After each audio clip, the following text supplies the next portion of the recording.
Hi friends, welcome to Telugu Geeks. ఈరోజు leadership గురించి మాట్లాడాలి. లీడర్షిప్ అంటే నాకు గుర్తొచ్చే ఒక పుస్తకం the leadership challenge. James M కోజూస్ రాసిన ఈ పుస్తకంలో చాలా విషయాలు ఉన్నాయి. అందులో కొన్ని ముఖ్యమైన విషయాలు చెప్తాను. ఒక లీడర్ అంటే ఏదో ఒక గ్రూపుకో లేకపోతే కంపెనీకో లేకపోతే దేశానికో అయి ఉంటేనే లీడర్ అని కాదు. ఒక లీడర్కి ఉండవలసిన 4 ముఖ్యమైన విషయాలు ఏంటంటే నిజాయితీ, ముందు చూపు, పోటీతత్వం, స్ఫూర్తినిచ్చేవాడు అయి ఉండాలి. ఒక లీడర్కి నిజాయితీ అనేది ఎంతో ముఖ్యం. ఎందుకంటే ముందు లీడర్కి నిజాయితీ లేకపోతే ఎవరు ఫాలో అవ్వరు. ఎవరికైతే నిజాయితీ ఉంటుందో వాళ్ళనే ప్రజలు నమ్ముతారు. లీడర్కి ముందు చూపు అనేది చాలా ముఖ్యం. ఎందుకంటే తను చేసే పనులు ఈ రోజే కాదు రేపటిని కూడా దృష్టిలో పెట్టుకుని తను ఆలోచించి నిర్ణయం తీసుకోవాలి. లీడర్ అనేవాడికి ఒక విజన్ ఉండాలి. తను ఈ రోజు చేసే పని వల్ల రేపు లాభాలు వస్తాయని ఒక నిర్ధారణ ఉండాలి. లీడర్ అనేవాడికి పోటీతత్వం ఎక్కువగా ఉండాలి. ఎందుకంటే పోటీతత్వం లేకపోతే అతను బలహీన పడిపోవటానికి చాలా ఛాన్సులు ఉంటాయి. లీడర్ అనేవాడు ఎవరిని తక్కువ అంచనా వేయకూడదు. అతన్ని అతను నమ్ముకుని ముందుకు వెళ్ళిపోతూ ఉండాలి.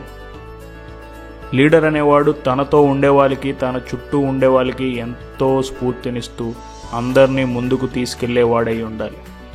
ఈ 4 ఉంటే ఆ లీడర్కి ఒక విశ్వసనీయత ఉంటుంది. అంతేకాకుండా లీడర్ అనేవాడు ఏం చేస్తానని చెప్తాడో అదే చేసేలా ఉండాలి. ఎందుకంటే ఒక్కసారి మాట తప్పితే అందరిలోనూ తన మీద విశ్వసనీయత తగ్గిపోతుంది. ఈ విధంగా ఈ 4 లక్షణాలు మనలో పెంచుకుంటేనే మనం కూడా అనుకున్న పనిని అనుకున్న విధంగా చేయగలం. అదే కాకుండా ఈ పుస్తకంలో నాకు నచ్చిన రెండో విషయం ఏంటంటే ఎవరికి తెలియని ఒక లీడర్షిప్ సీక్రెట్. అదేంటో మీకు తెలుసా? మీకు ఒక హింట్ ఇస్తాను.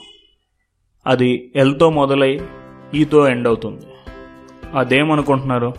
ఏమైనా గుర్తొస్తుందా? సరే, నేను చెప్తాను. అదేంటంటే లవ్. LOVE, love. లవ్ అనేది లీడర్షిప్ సీక్రెట్. ఎందుకంటారంటే మనం చేసే పని మీద మనకి ప్రేమ ఉండాలి. మన ఐడియా మీద మనకి ప్రేమ ఉండాలి. మనం పని చేసే ప్రాసెస్ మీద ప్రేమ ఉండాలి. అప్పుడే మనం ఉత్సాహంగా ఉండి మన చుట్టూ ఉండే వాళ్ళకి ప్రోత్సాహకరంగా ఉండగలం.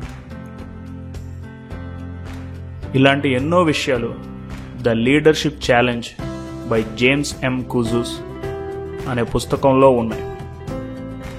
మీరు కావాలంటే ఈ పుస్తకాన్ని కొనుక్కోవచ్చు. కింద డిస్క్రిప్షన్లో ఈ లింక్ ఉంది. మీకు ఈ వీడియో నచ్చినట్టయితే లైక్ చేయండి, మీ ఫ్రెండ్స్తో షేర్ చేసుకోండి. మీరు గనక సబ్స్క్రైబ్ చేసుకోకపోతే ఈ ఛానల్కి మీరు ఇప్పుడే సబ్స్క్రైబ్ చేసుకోండి. Thank you for watching. జై హింద్.